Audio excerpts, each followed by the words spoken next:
প্রতি বছর বিশ্ববিদ্যালয়ের ভর্তি পরীক্ষায় উপাদান ও উপকরণ থেকে একটি প্রশ্ন আসে, কিন্তু দুঃখের বিষয় এই টপিক থেকে প্রতি বছরই শত শত শিক্ষার্থী প্রশ্ন ভুল উত্তর দিয়ে থাকে। আজকের ক্লাসে তোমাদেরকে আমরা উপাদান ও উপকরণের সকল কনফিউশন ক্লিয়ার করব।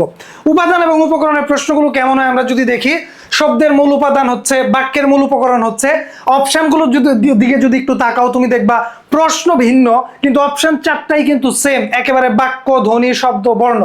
উপাদান এবং উপকরণ এই সংক্রান্ত ভর্তি পরীক্ষায় 16টি প্রশ্ন আসতে পারে।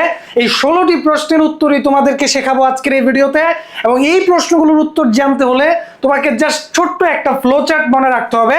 ফ্লোচার্ট হচ্ছে এরকম, আমরা একটু যদি ফ্লোচার্টটা লিখি, ফ্লোচার্ট হচ্ছে এরকম যে কয়েকটি ধ্বনি বা বর্ণ মিলে গঠিত হয় শব্দ, এক বা একাধিক অর্থবোধক শব্দের সমন্বয়ে গঠিত হয় বাক্য, এক বা একাধিক বাক্য কিংবা বাক্যাংশের সমন্বয়ে মানুষ তার মনের ভাব প্রকাশ করে।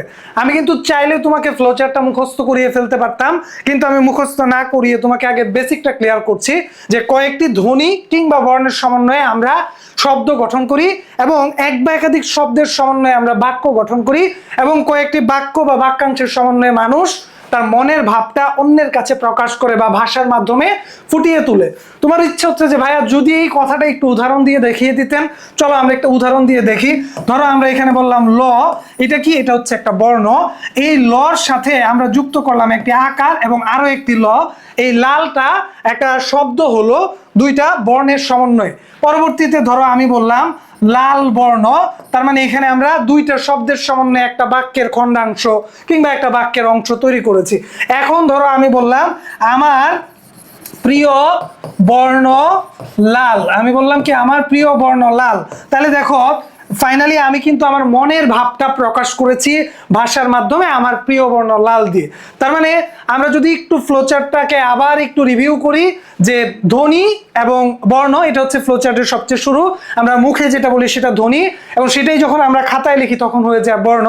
তো কয়েকটি ধ্বনি বা বর্ণের সমন্বয়ে তৈরি হয় শব্দ, এক বা একাধিক শব্দ অর্থবোধক শব্দের সমন্বয়ে তৈরি হয় বাক্য, এক বা একাধিক বাক্য বা বাক্যাংশ কিংবা খণ্ডাংশের সাহায্যে মানুষ তার মনের ভাব প্রকাশ করে। এটা তো ছিল বেসিক এতক্ষণ। সো তোমার পরীক্ষায় কিন্তু আসবে কোনটা উপাদান কোনটা উপকরণ। সো তোমাকে শিখতে হবে উপাদান এবং উপকরণ। আমি এতক্ষণে ফ্লোচার্টটা ক্লিয়ার করলাম, এবার তোমাদের ক্লিয়ার করব উপাদান এবং উপকরণ। মনে রাখতে হবে পরীক্ষায় যে কোনো কিছুর উপাদান আসুক, সেটা হোক ভাষা, হোক বাক্য, হোক শব্দ, উপাদান আসলেই উত্তর হয়ে যাবে ধ্বনি বা বর্ণ। উপাদান আসলেই উত্তর হয়ে যাবে ধ্বনি বা বর্ণ। ভাষার মূল উপাদান কি? উত্তর ধ্বনি বা বর্ণ। বাক্যের মূল উপাদান কি? উত্তর ধ্বনি বা বর্ণ। শব্দের মূল উপাদান কি? উত্তর ধ্বনি বা বর্ণ। তাহলে কোনো কিছুর মূল উপাদান আসলে চোখ বন্ধ করে উত্তর হয়ে যাবে ধ্বনি বা বর্ণ। প্রশ্ন আসতে পারে না যে ভাইয়া কেন চোখ বন্ধ করে উত্তর দিব ধ্বনি বা বর্ণ? কারণ তুমি দেখেছো, তুমি একটা শব্দ বানাও কিংবা একটা বাক্য বানাও কিংবা একটা ভাষা বানাও, যাই বলো না কেন, সবকিছুর শুরুটা হয় কিন্তু একটা ক্ষুদ্র ধ্বনি বা বর্ণ থেকে। সো মূল উপাদান মানেই শুরুটা হবে, প্রথমটা হবে, প্রাথমিকটা হবে, বেসিকটা হবে। সেই জায়গা থেকে যে কোনোটার মূল উপাদান আসলে উত্তর হয়ে যাবে ধ্বনি বা বর্ণ।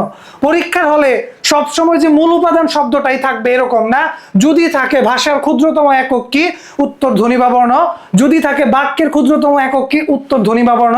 কিংবা যদি থাকে শব্দের ক্ষুদ্রতম একক কি? উত্তর একই ধ্বনি বা বর্ণ। সো মূল উপাদান কিংবা ক্ষুদ্রতম একক তো ক্লিয়ার। এবার তোমার প্রশ্ন, ভাইয়া মূল উপকরণটা কি? সেটা কিভাবে মনে রাখবো? মূল উপকরণটা মনে রাখতে গেলে মাস্ট বি অবশ্যই এই ফ্লোচার্টটা মাথায় একদম সেট করে ফেলতে হবে, এবং পরীক্ষার হলে যেই প্রশ্নটা আসবে তার আগেরটাই উত্তর। ভাইয়া বুঝি নাই, আবার একটু ক্লিয়ার করে দেন। পরীক্ষার হলে ধরো আসলো ভাষার মূল উপকরণ কি, তাহলে ফ্লোচার্টে ভাষার আগে কি আছে? বাক্য। তাহলে ভাষার মূল উপকরণ কি আসলে উত্তর হয়ে যাবে বাক্য। পরীক্ষায় ধরো আসলো বাক্যের মূল উপকরণ কি, বাক্যের আগে কি আছে? শব্দ। তাহলে উত্তর হয়ে যাবে শব্দ। পরীক্ষায় আসলো শব্দের মূল উপকরণ কি, শব্দের আগে কি আছে? ধ্বনি বা বর্ণ। তাহলে উত্তর হয়ে যাবে ধ্বনি বা বর্ণ। সো আমি এক কথায় দুইটা প্রশ্নের 16টা উত্তরই ক্লিয়ার করে দিচ্ছি। এখন কোনো কিছুর মূল উপাদান কিংবা ক্ষুদ্রতম একক আসলেই উত্তর হবে ধ্বনি বা বর্ণ, কেননা শব্দ, বাক্য, ভাষা সবকিছু শুরুই হয় একটা ধ্বনি বা বর্ণ থেকে। এবার যদি আসে মূল উপকরণ কিংবা বৃহত্তম একক, তাহলে মনে রাখতে হবে ফ্লোচার্টে যে আগেরটা আছে সেটা উত্তর হবে। ভাষার বৃহত্তম একক কিংবা মূল উপকরণ সেটা হচ্ছে বাক্য, বাক্যের বৃহত্তম একক কিংবা মূল উপকরণ সেটা হচ্ছে শব্দ, শব্দের মূল উপকরণ কিংবা বৃহত্তম একক সেটা হচ্ছে ধ্বনি বা বর্ণ। তাহলে তো আমরা ক্লিয়ার করে দিলাম 16টা প্রশ্ন। যদি 16টা প্রশ্ন ক্লিয়ার হয়ে থাকে, একটা প্রশ্নের উত্তর তোমরা এখন করে দাও কমেন্ট সেকশনে। সেটা হচ্ছে আমরা এখানে দিলাম ভাষার মূল উপকরণ হচ্ছে, আমি অনেকবার পড়িয়েও দিয়েছি, আবার তোমাদেরকে দিলাম ভাষার মূল উপকরণ হচ্ছে।